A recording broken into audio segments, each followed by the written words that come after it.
Hello, welcome back to our fundamental Pilates class. What we're going to do today is we're working our way up the body now. So we've come away from the imprint, away from the hips, and we're going to start to come into the breathing and how the ribs start to tie into that.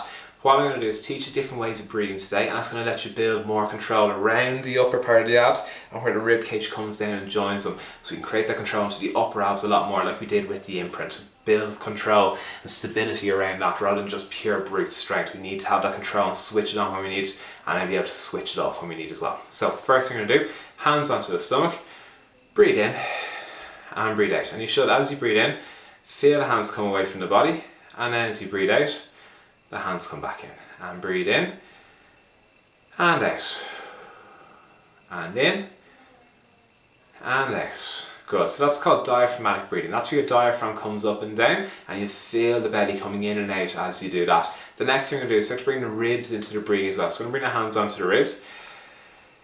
Big deep breath in, feel the hands push out to the side.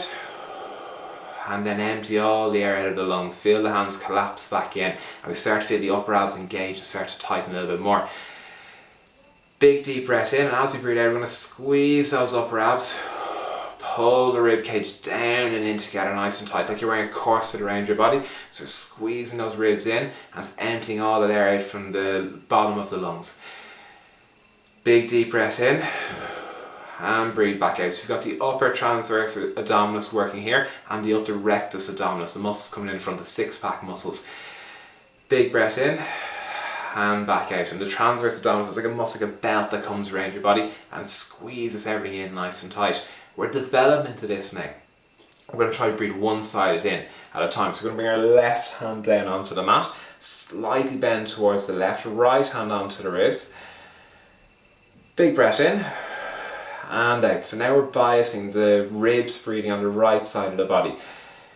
The left side is enclosed, you're not going to get much air in there. And then breathe out. And you should feel those ribs lifting up towards the ceiling as you breathe in and then collapsing back down as you breathe out. Perfect, and over onto the other side, right hand down onto the mat, left hand onto the ribs. Big deep breath in, ribs push up to the ceiling, and then breathe out, ribs collapse down.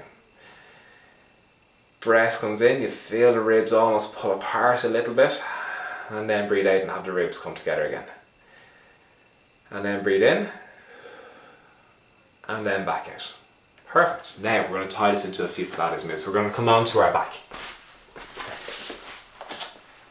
So resting the head onto our block, flat down on the mat, imprint the spine, hands onto our ribs here.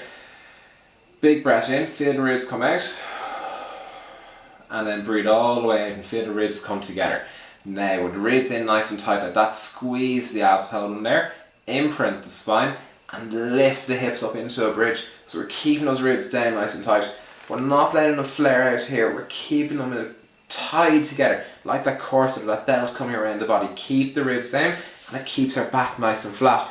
If the ribs pop up, our back starts to arch here. These start to flare out. These muscles here aren't working. We need to keep those ribs tied down in nice and tight. So rest back down onto the mat again. Big breath in, feel the ribs push out, spine is imprinted. Breathe all the way out, empty all that air out of your lungs, feel the ribs in nice and tight. Roll the hips back and come up into a bridge. Perfect, and then back down, keep those ribs tight. Great. Big breath in again, expand the ribs, let them flare out. Breathe all the air out of the lungs. Spine is imprinted, roll the hips back. Keep those ribs in nice and tight. Imagine that belt around your body being pulled really tight. Keep those ribs in and then rest back down, lowering the vertebrae down one at a time all the way until the pelvis comes down and relaxes. Great. Building up control in those in the upper ab muscles now. We're going to start to tie in a little bit more strength.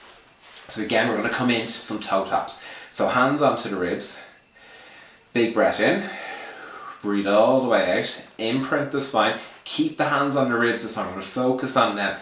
We're going to bring the right leg to tabletop. Keep squeezing the ribs together. And we're going to bring the left leg to tabletop. Back is imprinted. Squeeze the ribs down. Good. The imprint should be getting easier now. And what we want to do is keep squeezing that rib cage together. Nice soft taps of the feet. And remember, just before the foot taps onto the mat, reinforce that imprint, but keep those ribs down and in nice and tight. Good. One more on each side, focusing on the ribs. Don't tap too far away. We're looking for technique today, not strength. And then bring the feet down, one at a time. So start to work our way up through the abs. You might find that you can't do these classes one after the other each day. You might find that what you want to do is practice the first class a couple of times, get the imprint perfect. Do that. Next day or a couple of days later, start to focus on the glutes. Get them really good. They won't be 100%, but get them a lot better. Get your body used to isolating those muscles, working them one at a time. Once you feel more confident of that, come into the upper abs. Start to work the rib cages. Get more confident how to move your body around that. Once you get better at that, it doesn't have to be 100%. This will build over time. Once you get better at that, we're going to move into the next one. So we're starting to control the shoulders a little bit more and making sure we're not jutting our chin out. So we're going to start to tie them into it so we keep the body nice and straight, a nice straight spine.